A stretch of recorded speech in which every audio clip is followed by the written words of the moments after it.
Well, dating apps have never been more cool. Coming up next on the Jeff Crilley Show, we'll be talking to the head of marketing for the #1 Latino dating app in America. That's next.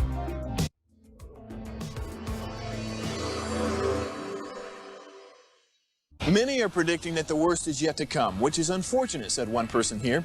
Until now, they've enjoyed the reputation of being the nation's icebox. Watched a burglar in his home this morning by webcam. As a journalist of over 25 years, stories are what make my world turn. Reporting live from the Dallas newsroom tonight, Jeff Crilley, Fox 4 News. But in 2008, I took the jump from my familiar life and started a PR firm from my home. We're talking about anyone with a camcorder like the one I'm using becomes a television network. We started slowly growing the company, and we now have over 100 clients, and we've branched into the world of live digital broadcasting. I now own 8 different TV studios and have a huge team, and the stories that I now get to share are sometimes the most important of my life. Life has a funny way of coming around full circle. This is the Jeff Crilley Show. Well, I'm old enough to remember when you used to meet somebody at the grocery store or church. These days, everybody is meeting people on dating apps, and so the category has never been more crowded. But to talk about that today, Julia Estacolchic, she is the head of marketing for Chispa, and it is the #1 Latino dating app in America. Welcome to the show. Thank you. Thank you so much for having me and for having us. Yeah, that's right. I lead the Chispa app. We are the largest dating app for Latinos in the US. And we are also part of Match Group, which is the global leader of dating products and sites in general. Yeah. Absolutely. Well, you and I were talking before we went on that marketing to Latinos is different than marketing to the rest of the country, right? There's nuances. Absolutely. And the type of nuances really depend on the product that you're selling and the category that you're selling. People don't relate to all brands and all products the same way. So you can, in certain environments, behave more Hispanic or more Latino.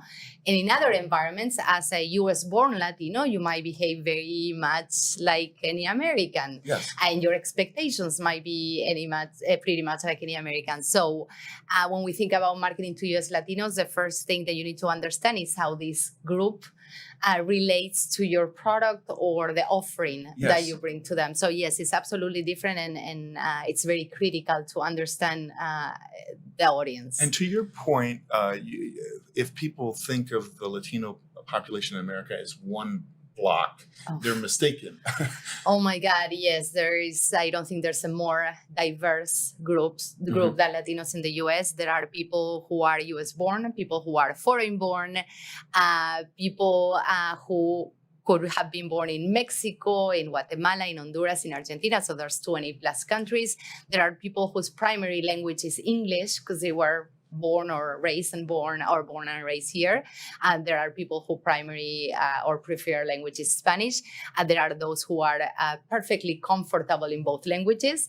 And also there are people from all races, because Latinos could be Black, Latinos could be very fair skin like I am, Latinos could be more brown type of skin, Latinos could be Asian as well. And so it is really, really important to understand it is not an homogeneous group. We celebrate the similarities. We honor those similarities, but we're also very mindful of the differences, very aware of the difference, and we try to respect everyone's individual identities when it comes to a social product. So let's talk about the name, Chispa. It means? So the literal translation is spark. And I think Chispa really brings to life the DNA of the Latino community. Chispa as a spark, obviously, when it comes to dating, it speaks about what happens when two people meet, either romantically or just as a friend, and you're like, oh, we click. And so that's a Chispa. But I think if you think about the Latinos in the US, we are a very loud community. We dance, we celebrate everything. We have these big parties for everything because we have these big families as well. So everything becomes a celebration. You see in anywhere, if music starts playing, you see all Latinos going going like this. And so I think Chispa is a good reflection of the essence of the Latino community in the US. Yes, and I got to tell you, she's a big deal because she was recently named by the Dallas Business Journal one of the top women in technology. We're going to put that up on the screen. Wow, that it must have been such an honor for you. Yes, absolutely. It is. I think it's a big honor for anyone. For me, particularly, if I think about my history coming to the US as an immigrant who didn't speak English, who didn't know anyone, I actually didn't even know there was a US Latino market. So when I think about my history, in particular, I think it's unbelievable. I'm very, very honored. But I just think in general, all the women in that group, in that list, should feel very honored. It is a huge recognition, for sure. We're going to put the website up on the screen so everybody can see this and appreciate the beauty of this, because you're part of marketing, and you told me that you've been doing a lot of interviews lately, and, Yes. and you're not necessarily a shy person, but you don't wake up every morning wanting to be on TV and radio. No, I'm not shy. I'm not shy when it comes to the workplace. I'm very much of a team player, so I love collaboration. I love interaction with others. The camera is really not my thing.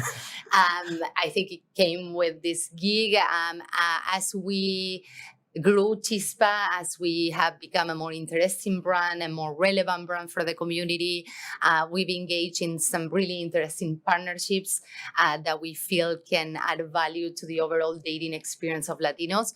And that has gotten a lot of press. And so I've gotten to do a few of these most recently. And also last year, we did a partnership around the elections and the Latino electorate to increase voter registration and really motivate Latinos to go to the polls.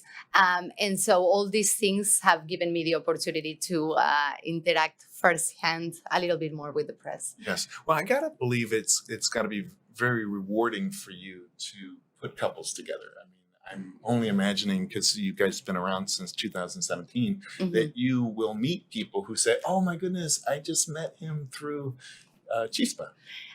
Yes, it's wonderful at every level.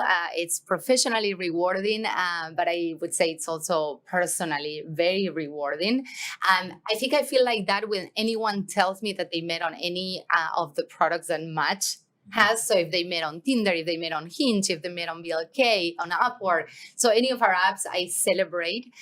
But when somebody tells you they met on your app and you're like, oh, if you imagine we were thinking about this less than 4 years ago and imagining this product. And now, you know, as someone with roots who has Guatemalan roots and somebody who had roots from Costa Rica, all of a sudden met in LA when they would have never met, and they got married, and you realize you actually had a real, meaningful, long-lasting impact in their lives. And I think as a professional, as a marketer, and just as a human being, that gotta put a smile on your face and motivates us to go to work every day. I think You're putting babies on the planet. You have Match babies. We have a lot of Match babies out there. I have Match babies in my family as well. So that's cool. Yeah, it's just it's a privilege, I think, to be able to create these products. It's a privilege to invite people and the audience to check them out. And it's a privilege to learn when your product was successful. You know, dating apps, it's a funny category when it comes to marketing because you really don't want your people to stay in your product for a long time, because then that means that they're not meeting somebody. Right. And so when you work as a marketer for other categories, you want to acquire customers and keep them in your business, in your portfolio.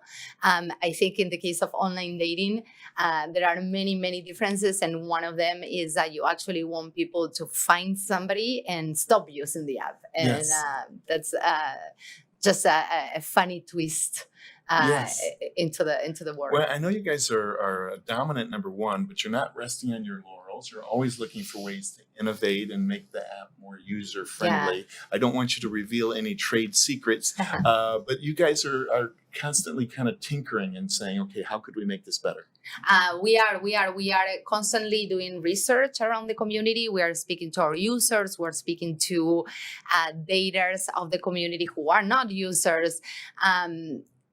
we're doing a lot of quantitative and qualitative research to understand where the opportunity to solve another need is. Obviously, there are things that we consider adding to the app because they will enhance the experience, and then others that we decide to add to the app just because it will make the experience more interesting or more fun. We recently launched a partnership with a card game. It's kind of a drinking game, but we adapted with the game is called Tragos, and it's also a game that it was specifically developed for the Latinos, in Latino community. And we actually adapted all the questions of the game to be able to live in our app, so that users see other similarities that they have with other users or potential matches, so that they can be used as conversation starters. So yes, we never stop. During COVID, we added new features. During the elections, we added features. Now with this new partnership, we added another feature. And so all the time we are adding features and also adding, I think, opportunities to establish a dialogue with our users, to understand them better, to know what we're doing right, what we could be doing better, and to address those issues. So yes, we have some partnerships coming up. We have some new features coming up. So yeah. And you passed a major milestone, 4 million downloads. Yes, a few weeks ago, we reached 4 million, which, for a community app, and each app, it's huge. We are about 4.3 now, so it's rapidly growing and changing that number. But yeah, definitely, I think when you launch an app, you don't know. You want to believe that you're offering something that brings value to a community, but until you put it out there in the market, you don't know if your promise will resonate or not. And we're very, very happy. I think in general, when we look back at our bigger group, Chispa is part of a group within Match that's called Match Affinity. So we actually develop apps and sites for all different communities. We have apps for the Black community. We have apps for people over 50, over 60, baby boomers, our time. And then we, last year, about a year ago, we launched a general Christian app as well, because we realized Christians wanted more options to meet with other Christians. So it's just an interesting job because it's all the time about trying to identify who wants to date other people in the same cultural group, and how do you make that happen, and what tools. All of our apps have different features and different tools depending on the specific community and what they need. And so, yeah. Julia, you've been a great guest. We're going to leave by putting the website up so people can get in touch. It's chispa-app.com. Julia, thank you so much for coming on the show. Thank you so much for inviting me. I really appreciate it. You bet. That's it for now. We'll see you next time.